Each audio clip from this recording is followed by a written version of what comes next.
Çox qəribədir ki, əslində doğrudan da mahiyyəti çox xırda olan problem o uşaqlar üçün çox böyük görsənir əslində.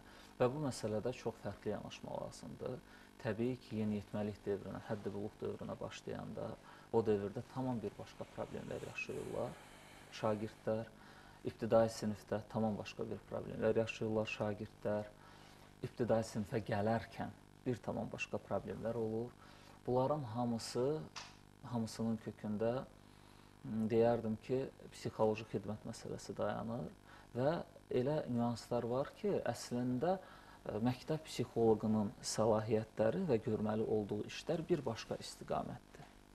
Məktəb psixoloqu daha çox pedaqoji psixoloqdur və o pedaqogika sahəsinə yaxın olan şaxəsi ilə məşğul olur psixologiyanın. Amma əgər hər hansı bir klinik bir hal aşkara çıxarıbdırsa məktəb psixoloqu, çox heyif ki, bu elə bir nüansdır, elə bir detaldır ki, məsələn, uşaqların özünə qapanması, məsələn, uşaqların öz həmyaşıdları ilə məktəbdə dil tapa bilməməsi, konfliktlər yaşaması, uşağın, belə deyək də, artıq dərsi pozması, uşaqda, məsələn, belə deyək də, qorxuların, fobiyaların, gecə dəhşətlərinin yaranması, bunlar artıq klinik bir hallardır. Və çox heyif ki, burada biz ucdan tutma bir hər hansı bir tövsiyəyə toxuna bilmərik.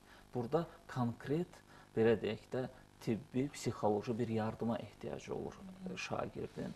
Və burada bir məsələ çox önəmlidir ki, valideynin rolu. Burada təbii məktəb psixoloqunun, məktəb müəllimlərinin rolundan danışdıq, valideynin rolu.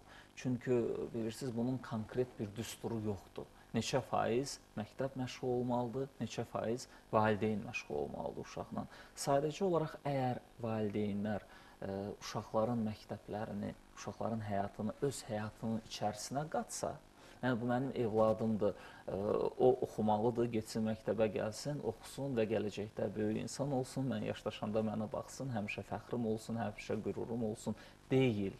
Onun özünün şəxsi xarakteri xüsusiyyətləri ilə maraqlansa, evladına bir şəxsiyyət kimi baxsa, hələ körpə yaşlardan ona individual yanaşsa hər bir evlada, valideynlər çox vaxt deyir, üç uşağın üçünə də eyni tərbiyə verir, amma çox fərqli yetişir.